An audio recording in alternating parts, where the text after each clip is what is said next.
Welcome to game number 3 of Happy vs Sock for the W3 Champions Finals. This best of 5 is worth following every step of the way because we're 1-1 into a game in 2023, quarter 3 if you will. As autumn is about to begin and summer is about to end, we have the best Undead player in the world against the best human player in the world. And they're tied together in mortal lockstep for esports dollars. In game number 3. Mounting first has been the hero of choice for Sock twice over, leading to a blessing and an untimely defeat. Now it's going to be Archmage for the first time on this map, Shallow Grave. But who is it going to be a grave for? It already is for Happy. That's where Undeads like to be. But will it be one for Sock as well? Or will he piss on the grave of Happy? We shall see. With Archmage first, the options are going to be a little different than with Mountain King first. Mountain King builds often go towards air. But Archmage builds can go more to siege engines or sometimes even night flying machine. Technically, Archmage builds could go to casters. This is partially what they normally empower. A little bit weak on the unit AI manipulation. The lightning shield on the troll is a bad development for militia health. But he can fix it if he sends those militia to the gold mine and then recycles the gold mine healthy peasants back to lumber, who then eventually become the peasants that go to the expansion. Even though his gold mine peasants would be vulnerable, the chances that Undead does a direct assault onto the gold mine peasants of the human player are usually less than 1%. While someone, we saw that recently from someone, Infi. Infi sent a couple of ghouls to TH's peasants on Northern Isles in a previous game we casted a couple of weeks ago. But Happy mostly doesn't do that. So he could do that and he could get away with it. This time marks the first time that Happy does not do an early attack simultaneously on the human expansion while human is trying to expand. Is that because he feels like Mountain King is more harassable? Seeing as how Mountain King strats have no natural tank via water elementals. Therefore he can leverage that and put on damage on the unit that's doing the tanking. But then Archmage creeps faster and has the summons. So, yeah. Maybe also like Mountain King needs to be harassed more because high level Mountain King is more dangerous than Archmage. I think it makes sense. Archmage is like your safe early game tempo hero. And against tempo, generally early attacks don't do that well. But Mountain King is scaling and you want to destabilize scaling. And this is not just Warcraft, right? Like it's any game. It can be Hearthstone, Magic the Gathering, can be any game. Against tempo, you sit back and you scale. And against scaling, you pressure. And against pressure, you want a tempo. So that's kind of the rock, paper, scissors of strategy games. And that's why he's going for his own counter expansion against Archmage.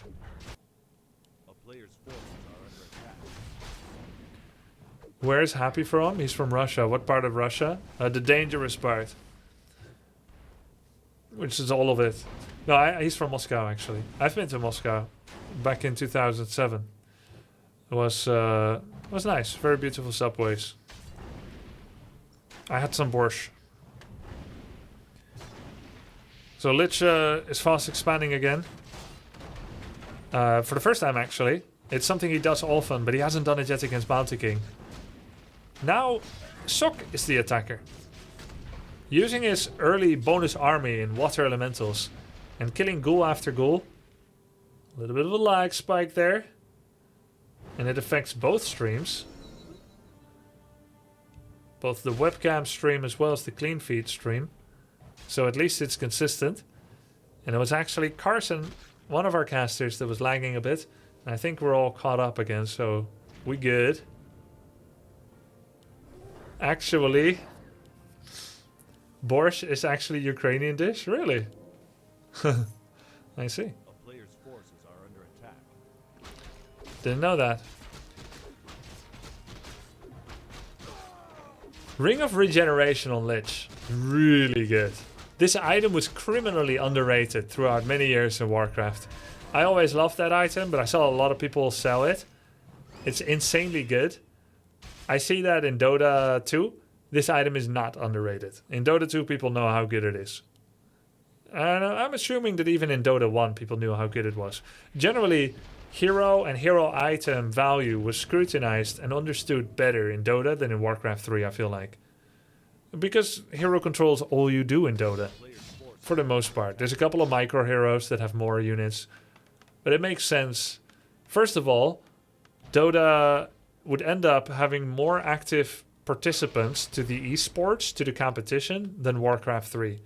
So even though, as a Warcraft player, I often looked down on Dota as I saw it as a more simple game, less skilled, and I no longer really believe that now that I've been playing Dota 2 for so long. But anyway, you know, it's usual like that if you're prone to judgmentalism, tribalism, and also things that you don't know as much, things you're unfamiliar with, right? So I was one of those. And even if it was simpler, it would still make sense that if you've got so many other things on your mind in an RTS, that you would have some focus on your heroes, some on your economy, etc. But in Dota, hero controls all you do.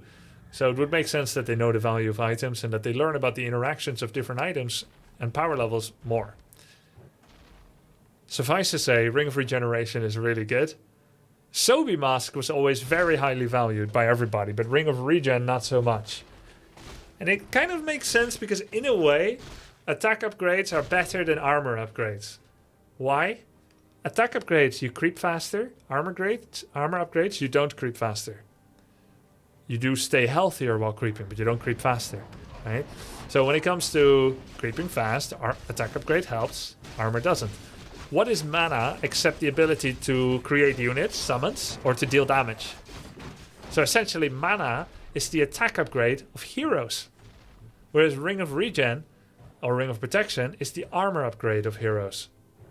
So just like attack upgrades on a rifleman or even on a knight are more popular and more useful, the same is true for mana on heroes rather than health. But it doesn't mean that the other value isn't important, because a dead hero ain't tell no tales. So now we're in a 2v2 base situation. Where do we go from here? Happy, to my surprise, is going Gargoyles. And Sok, double workshop, has a rifleman. This is no 3 musketeers. This is 1 musketeer. And the Mountain King gets some of those perm items. Ruined Bracers, Ring of Protection, +4, Boots of Speed.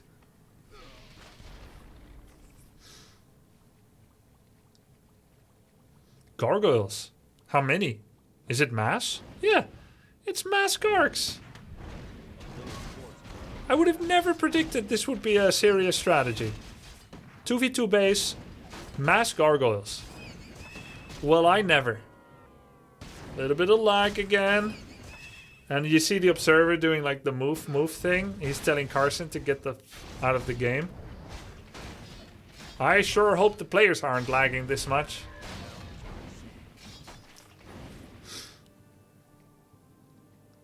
Wowie.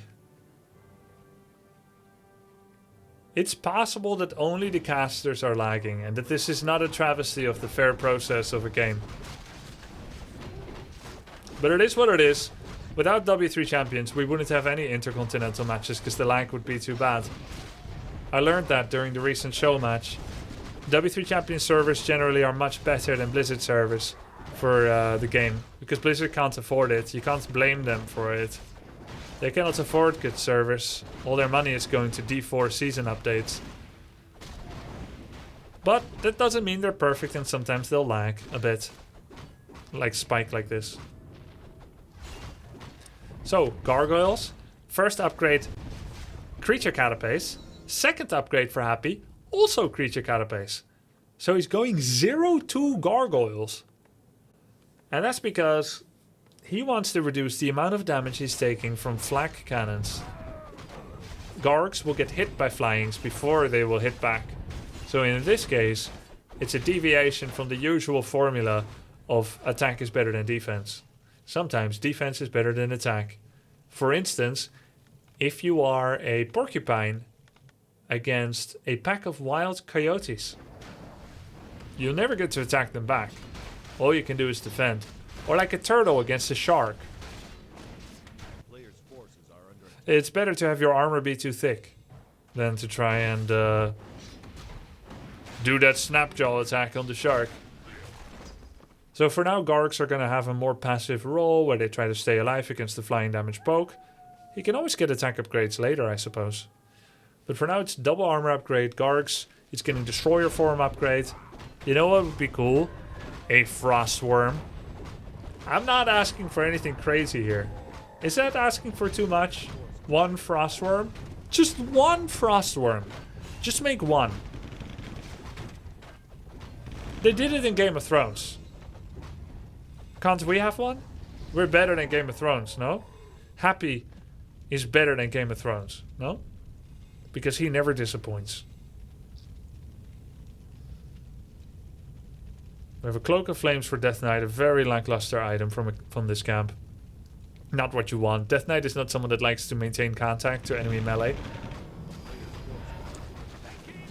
So here's the advantage of like air units that can attack ground versus air units that cannot attack grounds. You can creep still. So all Sok can do is use his heroes and summons to creep, while Flyings try to do a playdate with the Lich and Gargs. He's not creeping as fast. Gargs can creep. Then again, Knights creep pretty well, so I think he's feeling just fine.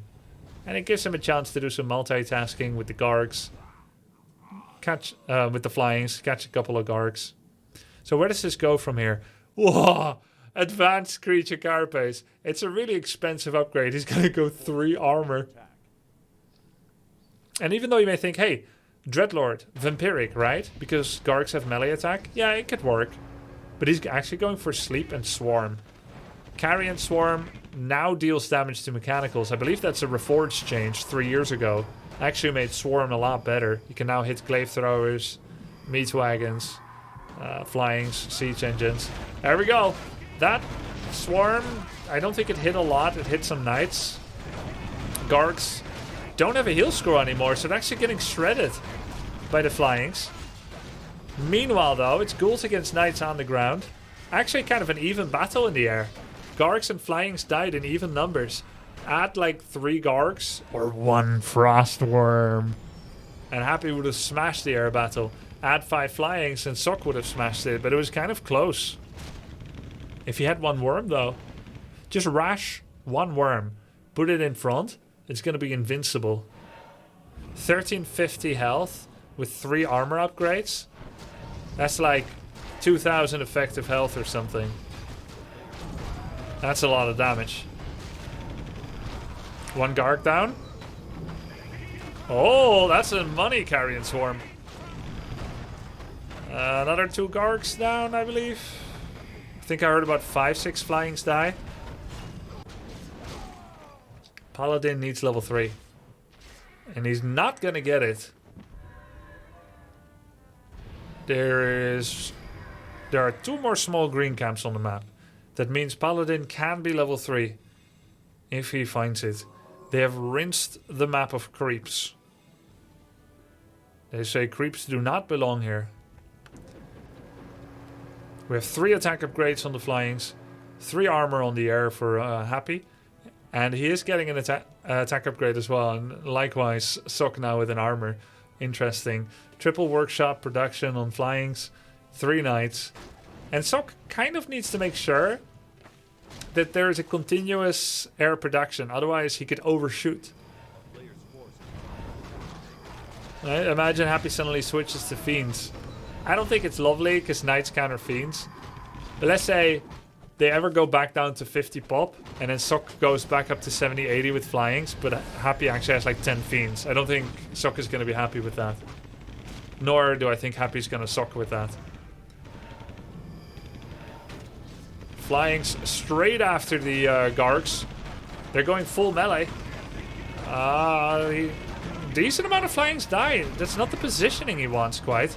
It's on Blight. There's statues, so that helps a lot. Still, Sok did win the air battle. And the level 3 paladin is on the field. Where's the Mountain King? Oh, the Archmage! The Archmage! Ooh la la, Patricia, as they used to say in a Dutch game show. This female hostess that would flip the answers to the game show, to the quiz. And the male host would always say, "Ooh la la, Patricia." Ooh la la, of course, being French for, well, ooh is also O in French. La is there, right? So it's like, see now there, or something like that. Voila, ooh la la, like, I see there. See there, there's Patricia, our handsome hostess, I guess is what it meant. French for poggies, yeah. Is Patricia a Dutch name? Yeah. That's sexist? Oh, yeah. Yeah. Of course. Flyings after 1 Garg. That Garg does have 1-3 upgrades. Soon it's going to have 2-3 upgrades. You know, Happy is saving up under 50. I think he is planning a transition. He's showing as little as possible, but it's kind of obvious, no? With 1 Garg then and 1 Garg still now, isn't it obvious that there's going to be a transition? Sok is still making flying machines. So this could be the Fiend switch that has been preordained. Or maybe we're all going to have a good time and Happy is planning his Frostworm Rash. He's got 7 pop available, no upkeep. I'm just saying. Think how like 6 Frostworms would do here. Just 6 worms. That's all. But they're so slow. Would they lose to flyings though?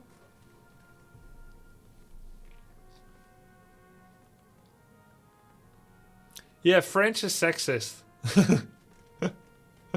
So are game shows.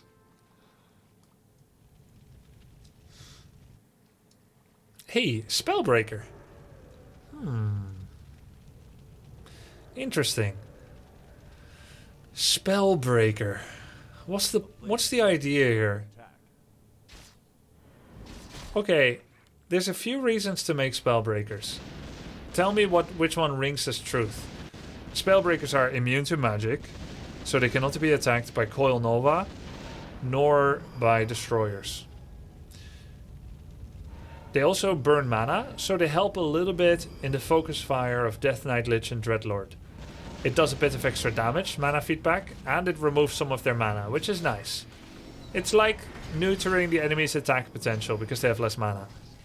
Then, the third reason is eventually Mass Knights can lose to Mass Banshees because of possession, and Breakers kind of help with that. It also removes the potential for Undeads to use Banshee Curse on you, as you will bounce it back with Breaker Spell Steal, or in this case Spell Return. There are no Banshees yet, nor are there any signs that it's going to happen. So let's discard the third reason. I think it's the burn reason. Burn statues, burn heroes. And it's the only other unit you're allowed to make outside of Knights that doesn't just get blasted to smithereens. Air units die to Gargs potentially or get webbed. So it's Knights and Breakers. They share upgrades. Footies are too weak. Rifles are too weak in this case. They get Coil Novad. Sork's Priests are too weak. Siege engines, it's not the time or place for it. You can only play siege engines when you have economic superiority, and he doesn't. He has economic equality. So it's pretty much, the question is, do you want only Knights or Nightbreaker? And they offer a nice dimension to your army that does a little bit of extra. But there we go. It's the Crypt Fiend switch. He's going to have 2-3 upgraded Crypt Fiends. How badass is that? Pretty badass. He saved up like 2k gold, so he can go straight to 90 population if he wants to attack with it. Or he has an invulnerability potion on every undead hero. For Sok, only 1 invul potion. 3 Staffs of Sanctuary though, which allows him to perform free repairs on mechanicals. Priests is free on units with Brilliance. But he can now also repair flyings for free. They don't cost a lot to repair, but you know, every 45 seconds, it's 3 repairs. Pretty good. Happy doesn't have a third base yet. Neither does Sok. It looks like Happy has vision of the top right. I don't know what with. Is it a ghoul, skeleton, acolyte? But, you know, he knows. They know it's 2v2 base.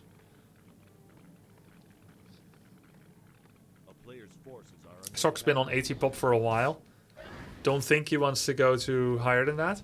We see the Barrage upgrade coming out now, which is actually a siege engine upgrade that allows them to attack with piercing damage up to 6 enemy air units in the vicinity. And he has bombs too, to add value to his now useless flock of air. He remade the flying he lost. So he's actually serious about maintaining this fleet. And it's tough because every swarm is money. Just like farmers lose a lot of money when a locust swarm ravages their crops, Sok loses a lot of money when carrion swarm ravages his flyings. He's going to try to stay away from these locusts, this loco guy, Happy, that is now starting to morph his destroyers. He's at 80 population, couple of destroyers. You can question the wisdom of making them now since there's still such a large gaggle of flying machines around. But with magic damage, they pack a pretty mean punch in return against the flyings. He's also got web, so he can kite a lot. It's 80 versus 80 pop. A heal scroll on Happy, no heal scroll on Sok. He finishes one cannon tower, which is actually really hard to kill, but it doesn't do that much. Blizzard though, Blizzard's pretty damn good. Mountain King gets attacked. One Holy Light, another Blizzard. Instant sleep again, no doubt. There we go, 3 waves of Blizzard, that's it. Mountain King gets attacked. Does have staff, does have Anchor of Reincarnation. But look at how hard the Knights get kited with Frost Nova. Does Cannon Tower have Fragmentation Shell? No. Bam! Sleeps. The Paladin instant blows up the Mountain King for real. That's crazy. Sok down to 67 pop. Happy still at 76. I don't think this is going to be good for Sok. Having said that, he does kill Happy's only source of mining with his flying machine bombs. That in between this cast and the previous cast, I actually said flying machine bombs has this tiny niche, but it pretty much never gets used because all it can deal with is buildings. It's not the best at it. It's just a way to create a design niche for flying machines that have become obsolete. And sure enough, the next game, they get used to absolutely blast this gold mine out of orbit. So Happy does still have enough money to remake the gold mine. Let's see if Arthas is going to be glad he could remake it. Or if Uther is going to bake it. Flyings fly away.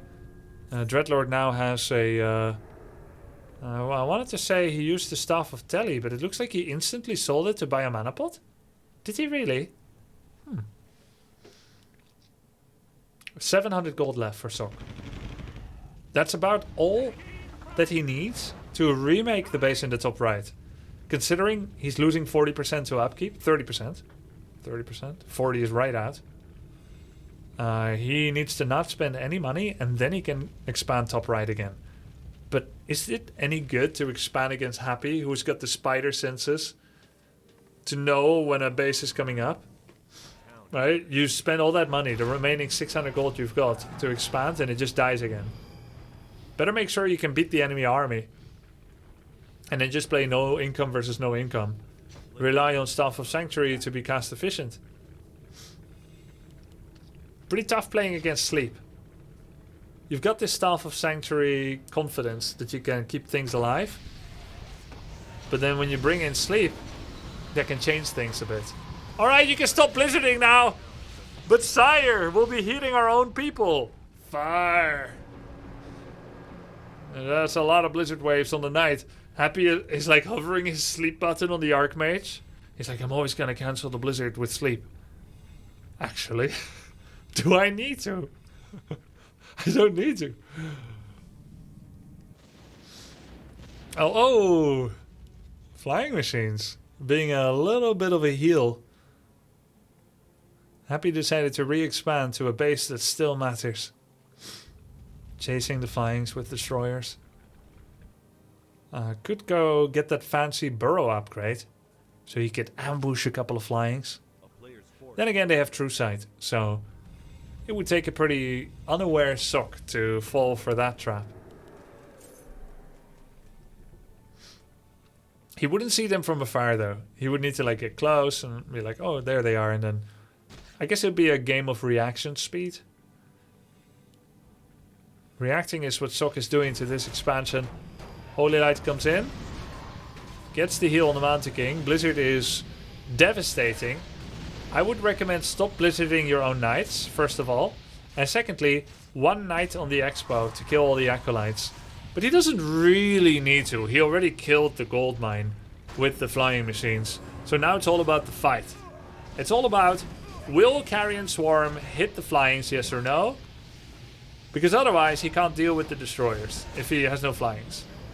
A lot of coils coming in here, a lot of novas, a lot of pain. That's a great Staff of Sanctuary. Good Holy Light as well. We have no more staffs available. I don't think that Sock wants to be doing this. I don't think he can move forward anymore. 63. He's 10 pop ahead. And he's long distance mining with peasants. But they're under attack by something. I don't know what. Maybe like a ghoul. Paladin. Paladin! Paladin! He's dead. He's dead. He's not dead. He's not dead. Mental note. Do not call things as fact when they are undecided. Staff of Sanctuaries are coming off of cooldown again. That was Pala's staff. 5 seconds to the Archmage staff. They never take the Archmage staff, huh? They never learn. Oh, D-Shield came back off of cooldown. There's a staff on MK and Archmage. He used the Mountain King staff to make sure that he could still staff the Mountain King with the Archmage. Stop it! Oh! Oh my god! Archmage. Oh no! The Mountain King went down because Devour Magic from Destroyer can actually interrupt Staff of Sanctuary's magic immune effect. Ow! Hot diggity damn. Frost Nova on the Paladin. Undead Heroes. GG. Musang Tung, aka Sock, throws in the towel. And we're starting to head towards the more predictable, usual situation that we are used to seeing with Happy claiming dominance. He's now leading with 2-1 in this best of 5. He's one map away from winning the whole thing. GG. Very well played by both. Sock couldn't crack it this time around.